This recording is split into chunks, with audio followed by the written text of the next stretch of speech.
2026년 포뮬러1의 대격변을 앞두고 F1의 방향성에 대한 논쟁도 점점 뜨거워지고 있어요. 세바스찬 페텔은 새로운 파워 유닛 규정에 대해 상당히 강도 높은 비판을 쏟아냈고, 란도 노리스는 그 어느 때보다도 자신감 있게 타이틀 경쟁에 나설 준비를 하고 있습니다. 한편 루이스 해밀턴은 페라리에서 꽤나 복잡한 시즌 초반을 보내고 있고요. 자, 벌써부터 내년 차 개발 방향에 직접적인 영향을 주고 있어요. 이번 영상에서는 이 세 가지 이야기를 차근차근 정리해드립니다. 또 의미, 맥락, 그리고 F1의 미래에 어떤 영향을 줄 수 있을지까지. 자, 영상에서 사용한 모든 출처는 아래 설명란에 정리해두었고요. 좋아요, 구독, 댓글도 꼭 부탁드릴게요. 그럼 지금 무슨 일이 벌어지고 있는지 함께 살펴보시죠.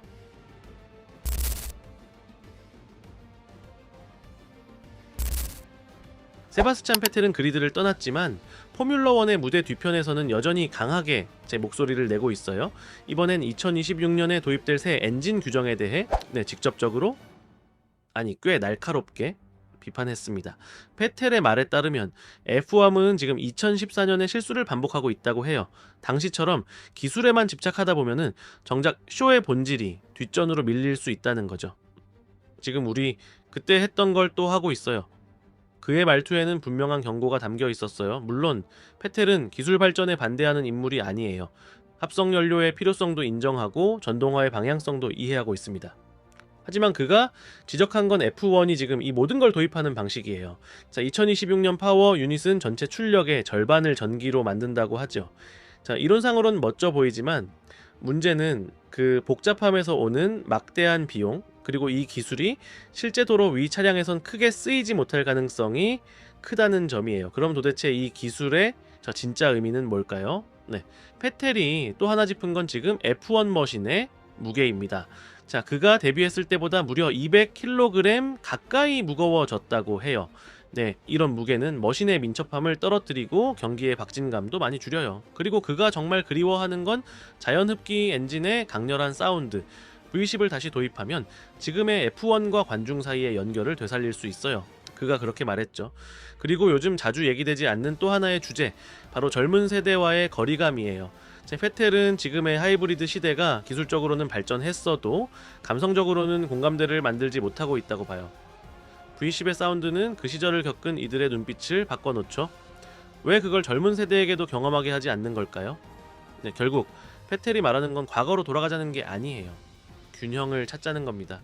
너무 복잡하지 않으면서도 F1다운 박진감과 감동이 살아있는 레이스. 이제 질문은 하나예요. 포뮬러1은 이런 경험자의 목소리를 들을 준비가 되어 있을까요? 아니면은 기술만을 향해 점점 더 정열을 잃은 미래로 계속 달려갈까요?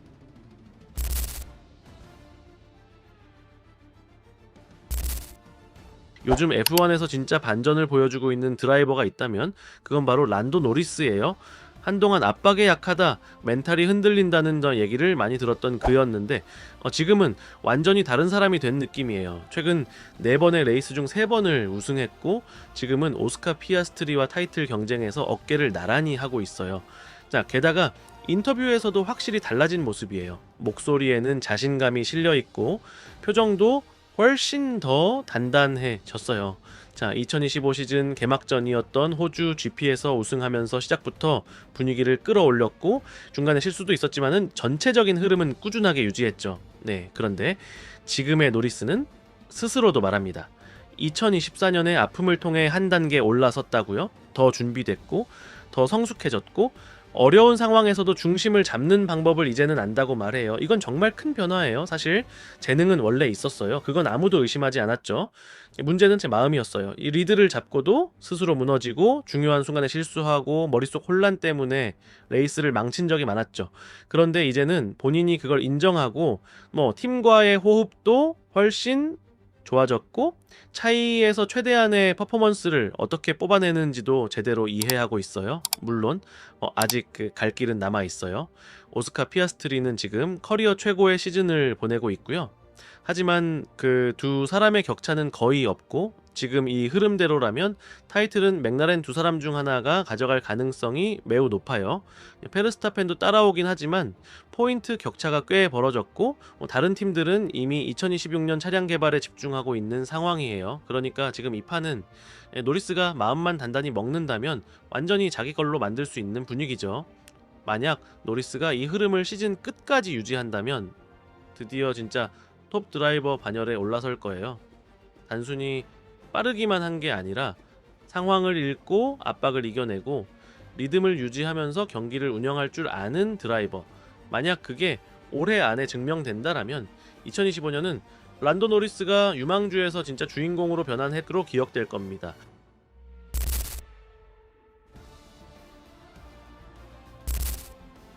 루이스 해밀턴의 페라리 적응기는 결코 순탄하지 않습니다.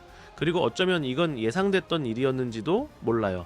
거의 20년을 메르세데스라는 한 시스템 안에서 달려온 해밀턴, 그가 갑자기 완전히 다른 환경, 다른 문화, 다른 업무 방식, 그리고 전혀 다른 감각의 차에 적응한다라는 건 쉽지 않은 일이에요. 게다가 그는 이제 40이고 즉각적인 결과에 대한 기대도 큰 상황이죠.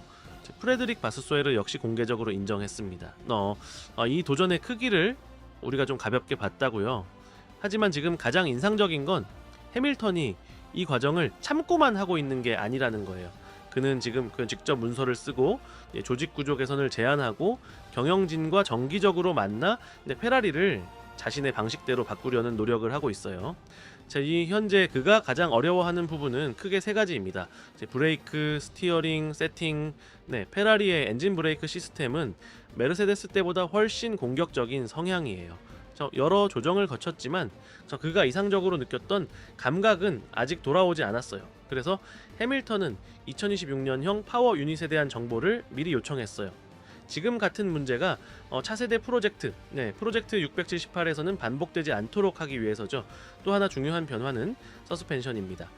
올해 새롭게 도입된 플로드 방식의 프론트 서스펜션은 코너 진입의 정밀도를 올려줬지만 좁고 복잡한 구간에서는 언더스티어를 유발했어요. 이거를 보완하려고 해밀턴은 프론트 그립을 더 끌어올리는 방향으로 세팅을 잡았는데 그 결과 스티어링이 너무 민감해지고 차가 불안정해지는 부작용이 생겼죠.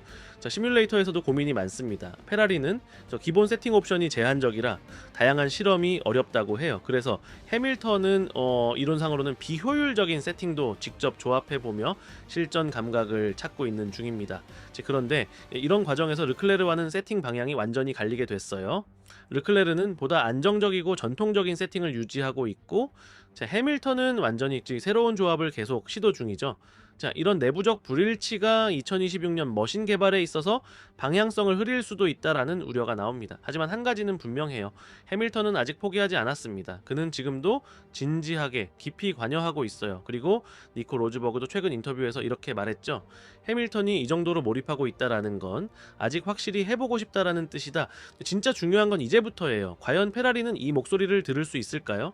지금까지 수차례 2010년, 2012년, 2017년 2018년 기회는 있었지만 결국 문턱을 넘지 못했던 팀입니다. 이번에도 그런 실수를 반복한다면 또 하나의 금빛 기회를 눈앞에서 흘려보내는 셈이 될 수도 있어요. 그리고 지금 그 차 안에 있는 사람이 루이스 해밀턴이라면 그의 말 하나하나가 결코 가볍게 들려선 안 되겠죠. 페라리가 다시 정상에 서고 싶다라면 진심으로 그의 목소리에 귀를 기울여야 합니다. 오늘 영상 좋으셨다면 좋아요, 구독, 알림 설정 부탁드리고요. 영상에서 다룬 모든 기사와 출처는 설명란에 정리해뒀습니다. 그럼 다음 결승선 채널 영상에서 또 뵙겠습니다.